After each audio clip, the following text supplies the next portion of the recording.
Welcome to the open caucus session for the Armstrong School District Board of Directors for Thursday, June 14th, 2018. Won't you please rise with me for a moment of reflection, followed by the Pledge of Allegiance.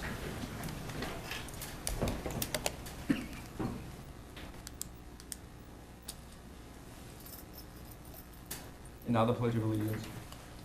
I pledge allegiance to the flag of the United States of America and to the republic for which it stands, one nation, under God, indivisible, with liberty and justice for all.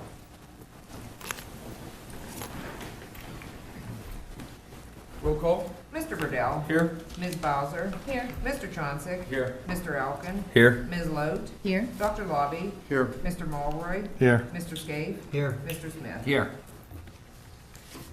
The Board of School Directors of Armstrong School District convened an executive session on Thursday, June 14th at 6:30 p.m. in the Faculty Lounge of West Hills Intermediate School in Katanning for discussion of personnel and real estate. Thank you. You're welcome. Reports, Central Office. Yeah, we have one report to the board tonight, formal report, and I'll turn it over to Mr. Rummel to introduce our speakers.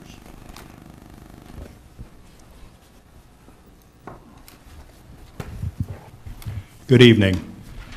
Tonight we'd like to give a presentation on starting a rifle team at Armstrong High School. And this would also include a cooperation with West Shamokin High School. I'd like to start off by saying it would be minimal cost to the district. This all started probably a little over a year and a half ago. We had students come to the athletic office expressing interest. It's since blossomed into interest meetings and also a lot of support from the community. The two gentlemen here tonight I met with a couple weeks ago. We went over all the details. And I think this is just a great thing for kids, and they're going to give the presentation to you. So therefore, it's a recommendation of Armstrong Athletic Department that we have a rifle team starting this upcoming school year. So at this time, I'd like to introduce Chris Robbins and Dan Burke.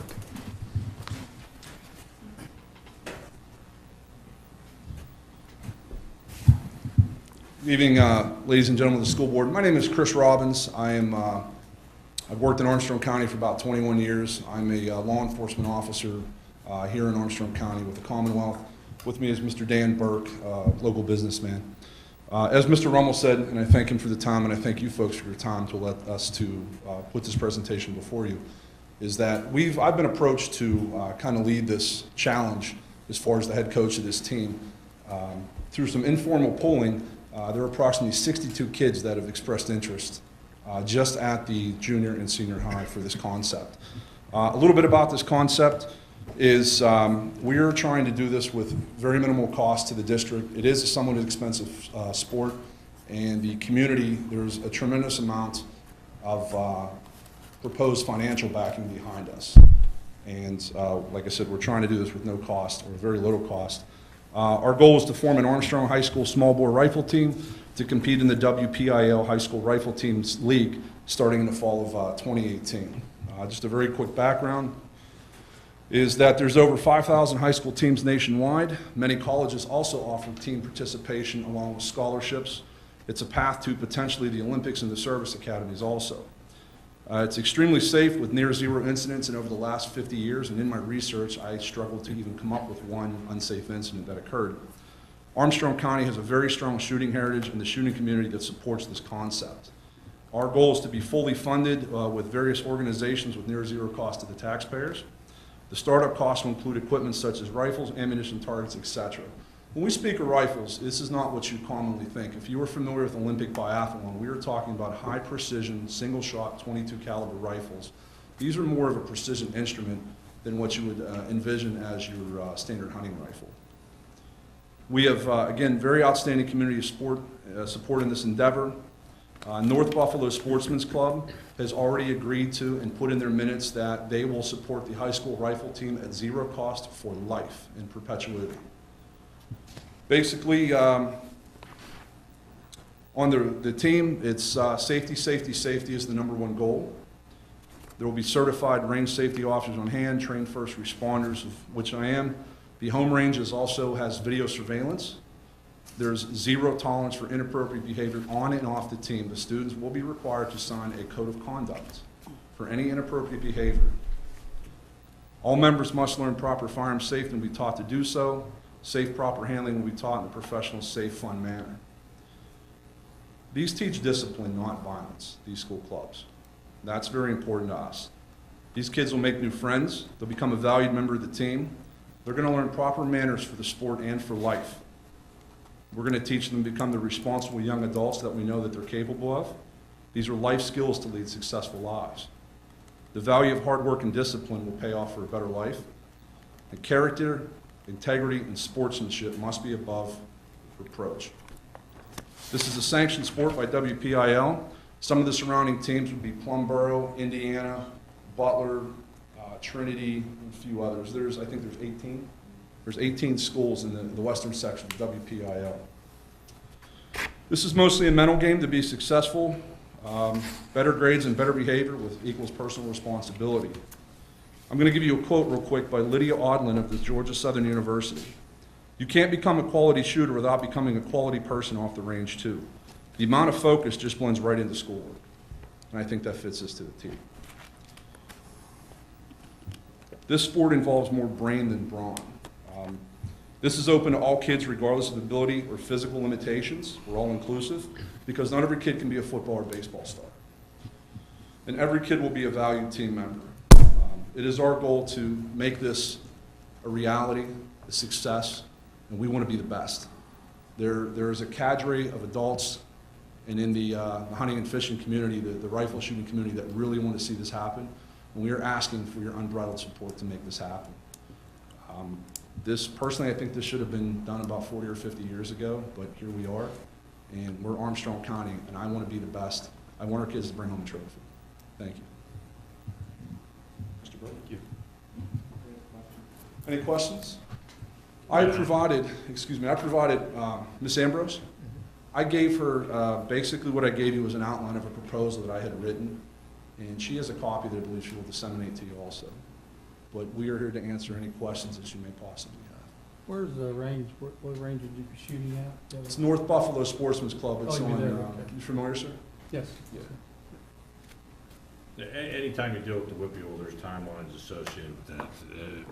Jim, the timelines associated with letting them know we're gonna have a team to build a schedule, are we still okay with that? The first year, we'll do an independent study, or independent schedule, Mr. DeVivo. So we don't anticipate any problems getting a schedule. We're looking at probably 12 matches, is what we're looking for the first year, and then the second year, go full throttle into the whippeal. But our kids, will, because it's a team, will still be eligible for playoffs and things such as that. And you said minimal cost of the district. I assume you're referring to transportation to and from events? That's basically it, sir. That's correct. Yeah, I've already attended the coaches meeting. I was invited by Mr. Beveridge, who is the Butler rifle team coach. I attended that back in February, I believe, down at Woodland Hills. So they are aware that with your blessing, we may become a reality.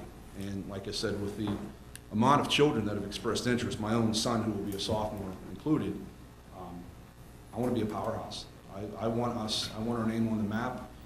I want my kids to have a blast doing this. I want them to have fun and for us to be a standout sport for them. How many kids would travel?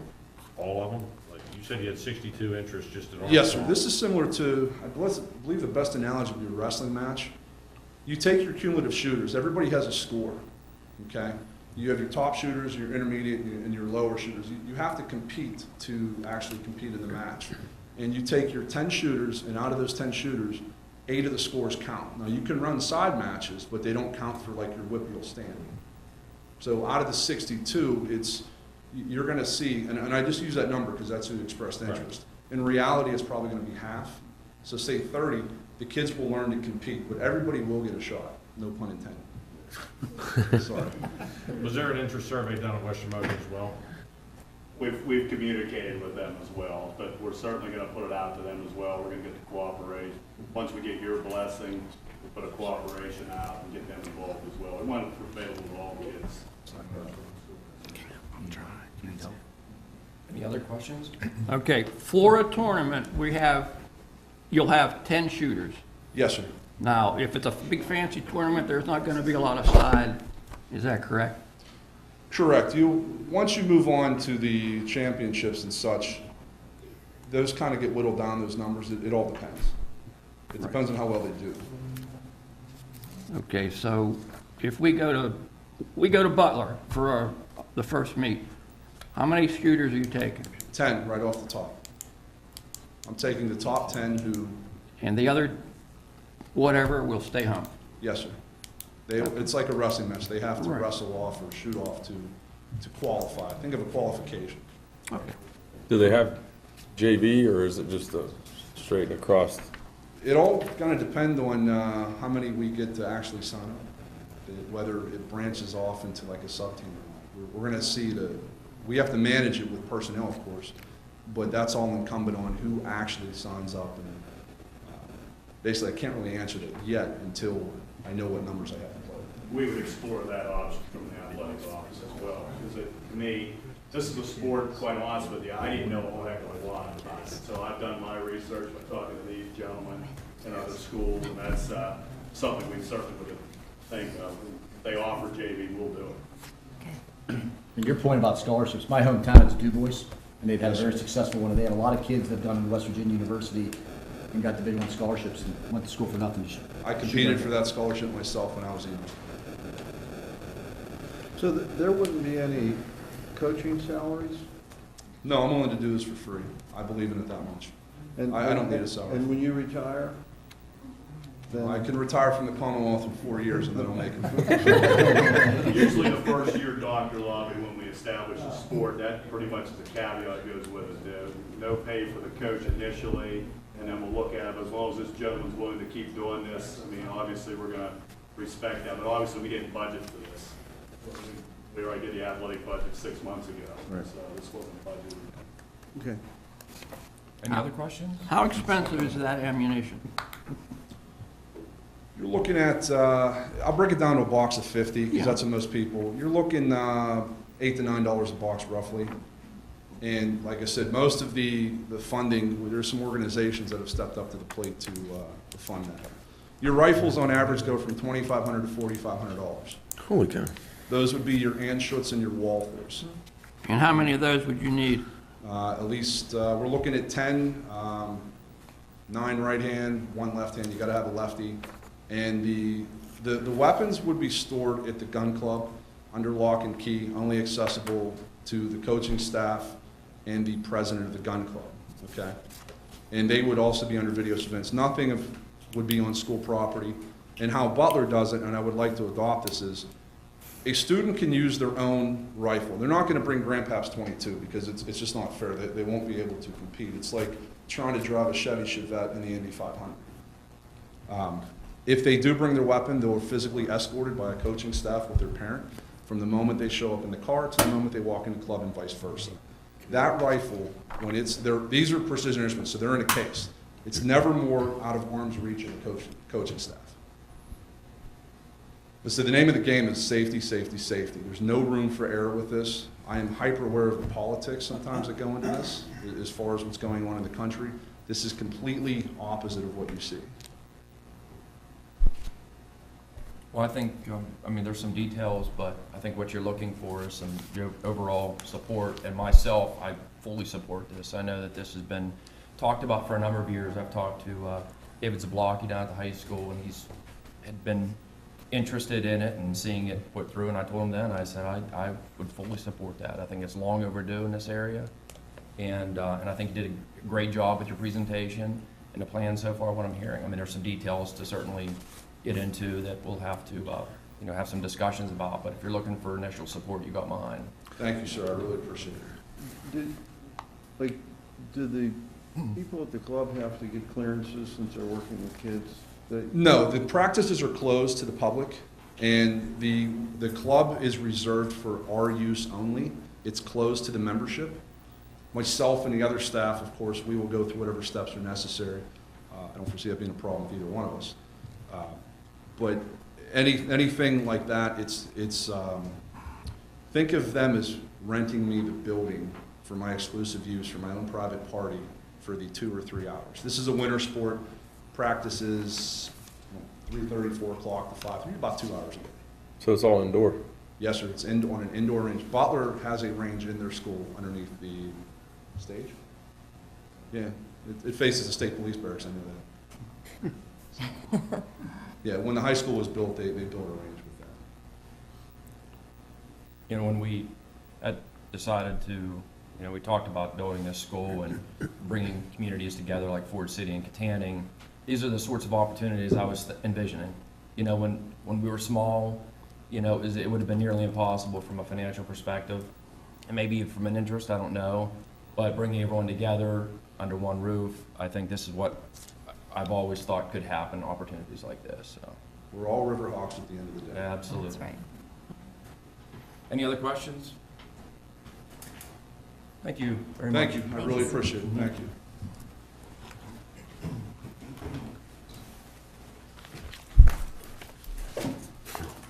Any other reports? Yeah, we'll cover the budget update under the item. Public comments on agenda items at this point. Comments. Okay, we're going to turn our attention to the presentation of the regular monthly agenda. Get some consensus on our items for Monday.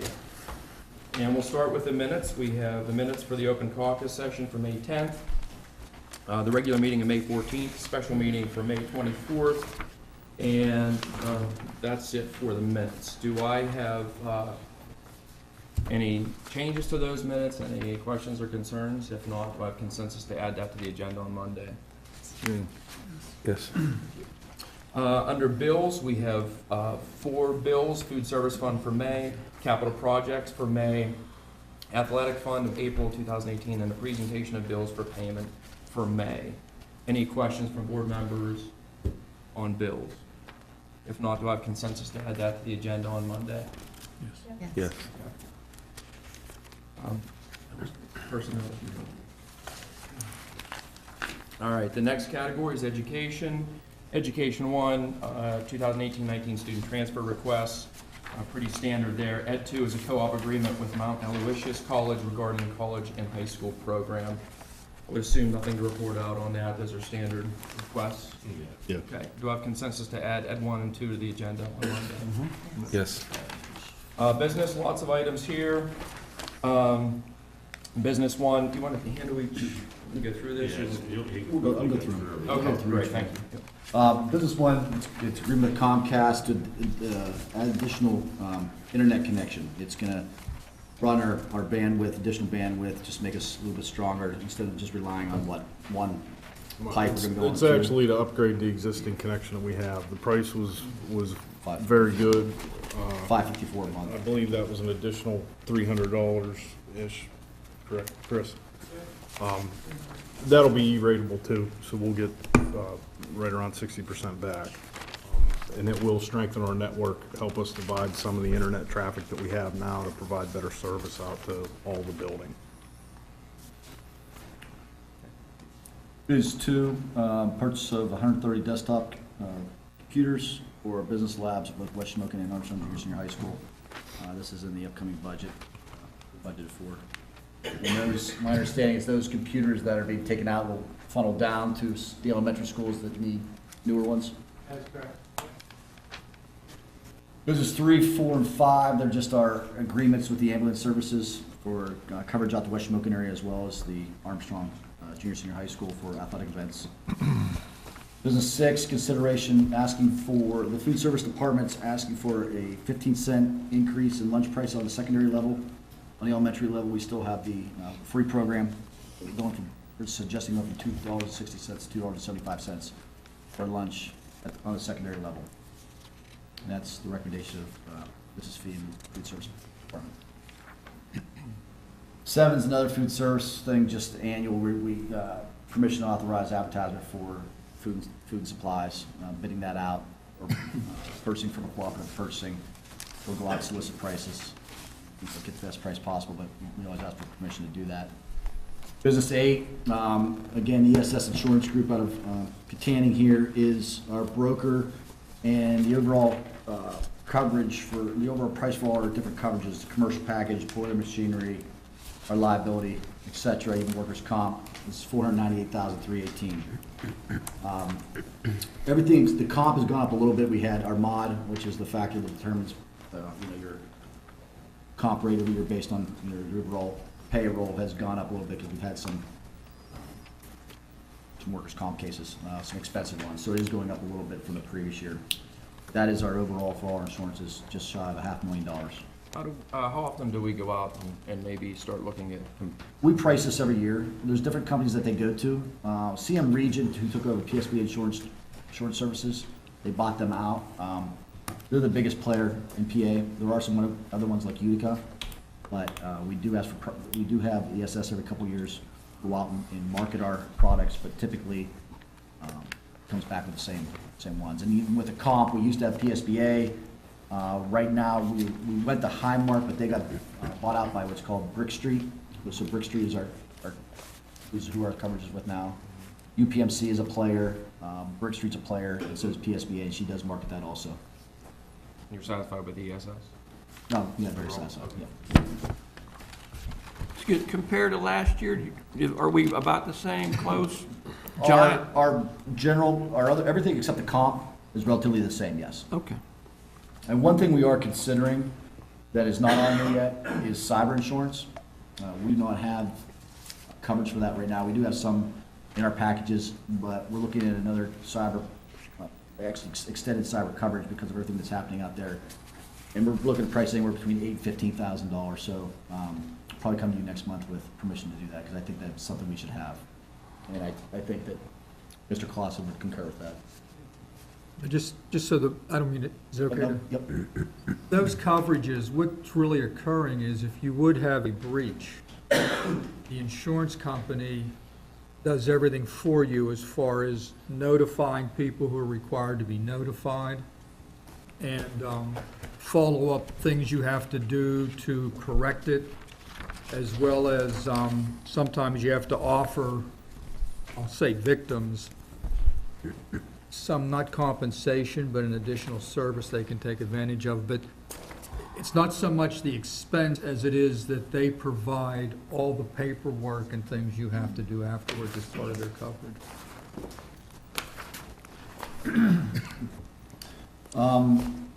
Business 9, it's our annual agreement with our security officers. Originally, they came to us asking for a 3-year agreement, but one of the portions in it talked about the ability for them to come back to us mid-year if their costs went up, and we had some hesitancy on allowing that to happen. So we decided to just go year to year with them, and then next year, if their costs continue to go up, because there's a lot of liability that's going on with all the shootings that's happening, their insurance is getting very expensive.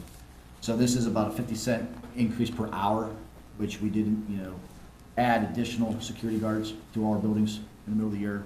And roughly it would be around $500,000 for that next year. That is budgeted accordingly to what they proposed in their agreement with us.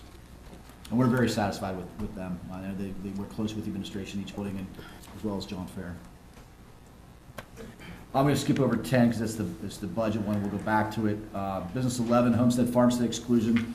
Annually, the district gets money from the state from the gambling funds. This year it's $3,588,224. There's a calculation based on the amount of approved applications in both Armstrong and Indiana County. And at the end of the day, it comes down to a $306.08 reduction in real estate taxes for those approved properties, homestead or farmstead. And it's relatively the same. And, ironically, we continue to get more and more gambling institutions in the state. They're even now in convenience stores, little machines, but that money has stayed the same since the program came into place. It was supposed to grow and reduce taxes even more, but it hasn't. Okay, the budget. Since we approved the preliminary budget back in May, we continue to update you. Again, it had to sit for 30 days, but we told you that there was going to be a work in progress, and that it has been. The last one that we have, and the one we're looking for approval, has expenditures at $99,482,007. All right, that is a little higher by a couple $100,000 than what we showed you in May, but the reason for the increase in expenditures is we received additional funds in Title I, Title II, and Title IV, which comes from the federal government. So with those funds, we increased our revenue proportionally, and you also had to increase your expenditures. With all our federal dollars, which is a little over $2 million, we spend every dollar each year. Most of it's on salaries. For what's not on salaries, different. We spend on different things that we're allowed to within the guidelines of that. But that is why the budget increased. Our revenue has increased a lot. Some of our estimates for some certain lines have come in higher than what we originally projected. There was no tax increase proposed in this budget, which we did initially come to you. If you remember, without a tax increase, when we left back in May, we were about $1.9 million short, okay? Took the tax increase out, we massaged some of the expenditures and got some little better numbers than we anticipated with our revenues, and now we're down to a $1,232,000 difference between expenses and revenues, which we're proposing to take out of the fund balance if need be. I've also, typically you guys ask me to project where we think we're gonna end the year. We were supposed to use somewhere around $1.4 million from the fund balance. Right now, we're estimating it's gonna be approximately about $600,000, so about $800,000 better than what we thought. And that could even come in better than that yet. So instead of going over, and again, we've been reporting to you weekly on this. Is there any questions that you have for us pertaining to this? We do need to approve it on Monday night. At that point, then it gets sent to the state on their document, which you guys have in your packet. The PD 2028 is the official document that it's set out on. For one, I'm happy to see there's no tax increase for the people. And if that number comes true, the 600,000, it makes me feel a little better because we had a $600,000 expenditure this year for textbook adoptions. So we can really say that it was for a one-time cause instead of recurring cost. Those are the type of things, if we're gonna use fund balance, I suggest we use it for. It's not for the recurring things, day in, day out expenses. If we can attribute to one-time things such as that, if it ends up working out that way, that's a good thing. Other questions on the budget or any of these other business items? Okay, do I have consensus to add business 1 through business 11 to the agenda on Monday? Yep. Okay. Maintenance, 4 items. Yeah. Okay, the first one, M1, authorization award bids for certain items, construction, reconstruction, repairs, gym wall replacement pads. These are all things that were in the budget, so these are things that are gonna happen throughout the summer, so instead of coming back and getting, we'll just do it one time. I know that the wall pads are already being done, but they will not be billed until July 1, so it'll fall in the next fiscal year. LED conversion of the lights at West Hills Primary, that project's gonna start soon. The West Hills paving and sealing will start soon as well. And you'll notice here shortly that there is the second passenger van that I said that we were gonna get. We're gonna station one out at West Shamokin and one at Armstrong. We do have a cost for that, and that's M4, $29,475. Again, that's from TriStar on their government purchasing program. So we're asking permission for those things to be able to take place throughout the summer. Sam, if the board passes this at its voting meeting, please make sure that at the following meeting in August, that the awards are made part of the official minutes, create a public trial for the auditors. Sam, did one thing, since you mentioned West Shamokin, do you have any update on the canopy? Yeah, actually, Dr. Williams, myself, Mr. DeVivo, Mr. Henley, we've been racking our brain what to do. The initial bids that came, well, actually, we didn't get any bids, but the estimates that came back were in excess of $100,000. We went out, we had Mr. Moffett from our maintenance department go out and take off one of the wraps around the canopies, okay, and to see exactly what was underneath there. When he did, there is a circular cylinder, I guess an iron steel cylinder. It's steel pipe. Steel pipe, Okay. that actually does not look bad. It's painted maroon right now. We'd probably paint it silver like the rest of the canopy is. And right now, we're looking into trying to find somebody that does concrete to fix the bases. Right. So that way, this would be a lot less costly endeavor than what we thought originally. So you'll take the covers off all of them? The thought was to take the covers off and then they could do a concrete, nice base with water runoff on it. Visually, the column wraps are in such bad shape, I mean, it actually looks better with them off. What are they made of, column wraps? I think they were some kind of fiberglass covered with like a vermiculite or They just or a crumbled. semi crumbled. crumbled Well, concrete. vinyl wrap would have been better on that. Not vinyl, but aluminum wrap. Polyurea, that's what I spray. So we're having discussions with the contractor in terms of what the best path forward is, but we didn't get a lot cheaper than what we anticipated originally. We won't commit to anything until we bring it back to you for. The sidewalk, was it, We won't do this, we Okay, won't we're not gonna- touch the sidewalk there, because that was a big cost. Okay. Part of it. and I have one question about the van. Was this one on the lot? Because we've made a lot of, I think there's like a towing, it's got a towing package now. I'm going by the recommendation, Mr. Henley. I've not looked at it. Oh, okay. It is a little better. It has some different options of what the other one did. Right, that's what I'm saying. Are I we- did question why it was more expensive. The last one, I think the sticker price was somewhere around 27,000, less the trade-in that we got. This one's 29 something. But he did tell me there were some additional options. We got this Okay. this morning, this price. Now, and just one question, could you answer me why the government discount is less on the more expensive vehicle? Couldn't tell you that. Okay. We got a trade too with the earlier one, which we don't have. Yeah, but he's referencing there's a discount that they get. It's a dollar figure.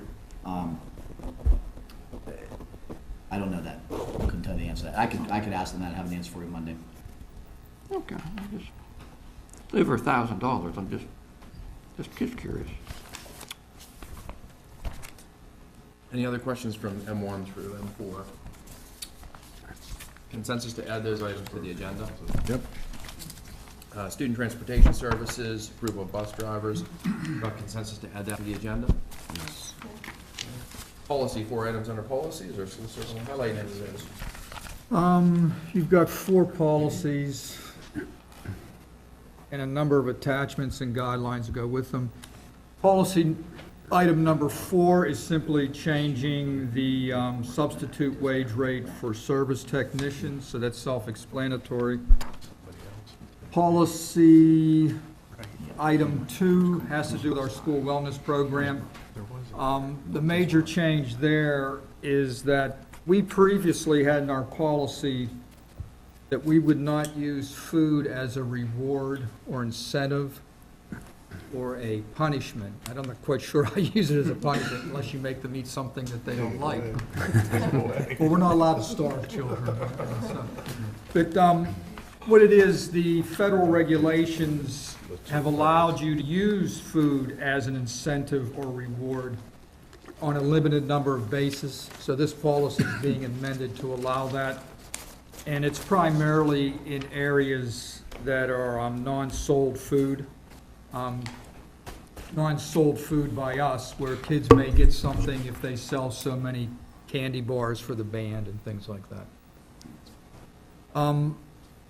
The other policy, item number 1, we do a lot of, well, as you know, we're required by law to obtain criminal history background checks and clearances from potential employees, as well as periodically current employees. A lot of those clearance information and records of criminal activity come to us by way of the FBI and the state police. The FBI and state police over the years have become concerned about the privacy and the confidentiality of those records. So the FBI developed a security guideline and confidentiality guidelines. They require the state police to do likewise, and so the state police in turn is requiring all public school districts in Pennsylvania to do likewise. And that's what those regulations are really about. It's tightening the security for those in the school district administration who have access to those records as far as things they have to do. It also includes a training component, which your staff has already been trained, the people who have access to those records. Any questions so far? The last one is Title I. Does everybody know what Title I is, including new board members? It's money that comes from the federal government to assist in the education of low-income students. low-income students is based upon whether or not they are enrolled in the free and reduced lunch program. We have two kinds of programs operating at Armstrong School District. One is a district-wide, a school-wide program, and that's at the intermediate school? No, we're all targeted assistants. None of them are? Okay, I thought they were. If your student population has 40% or more enrolled in the free and reduced lunch, you are eligible for a school-wide program. So we don't have any school that's fitting that. So we have targeted programs, which means our program targets particular population of students within the school. The purpose of these changes, in summary, is to require the administration to try to generate more enthusiasm and participation and input from the parents. And then the ultimate goal is hopefully the parents of Title I students will become more involved in their child's education, day-to-day curriculum and studies. So that money comes to you from the federal government. 1% of it has to be earmarked for programs to generate enthusiasm from parents. I can't tell you what that comes to in money, but that's the purpose of these policy changes, to comport with new federal regulations. Any questions on those? 18,000. So 18,000 of our Title I money has to be dedicated to generating more parent involvement, attempting to anyway. Is that for parent trainings? We I bring need that parents for in. softball. Any youth sports? Yeah, if you want to elaborate on the program. Right, yeah, we survey parents in each of the schools every year to find out what their needs are. The idea is to try to support parents so that they can work with their child at home to promote literacy. So we do Raising Readers, which are really specific training workshops for parents that really kind of models for them how they can work at home with their child. So it's based on feedback from the parents. Sometimes parents want help with homework. How do I work at home with my child on homework? So my reading specialists host parent trainings, sometimes during the day, sometimes in the evenings. We have a district-wide family fun night where we promote literacy and work with parents as well. So I think we do a pretty good job here. We get feedback from parents and then we offer whatever it is that they need. And each of the elementary schools have developed their own program with parental input. So it's modeled for that particular building, as opposed to one size fits all. So we're already doing basically Yes, what yes. the federal The government policy wants us to do. basically is just Yeah, our policy updated. has to comport with those regs, but they've been doing quite a bit Yeah, of this we've been already. doing this for years, yeah. Got consensus to add those items to the agenda? Yes. I was reminded by Mr. DeVivo that we will need to get consensus to add the rifle club or the rifle team to the agenda on Monday. So I'll need consensus from the board to add that to the agenda to approve on Monday. A consensus to add that? Yes. General, anything from, anything under general from administration? The election of the assistant. That's, we have a candidate for that, it's just in the, Nancy. yeah, Caucus. in the absence of Linda, we have somebody to back her up, so. Okay. All right, do I have consensus to add that item to the agenda? Yes. All right, now back over to the caucus agenda. Under other from administrators? Budget cuts. Who didn't pay the light? 8:30, we're supposed to be done. The shows are about ready to start, right? Anything from administration for other? No additional items under other.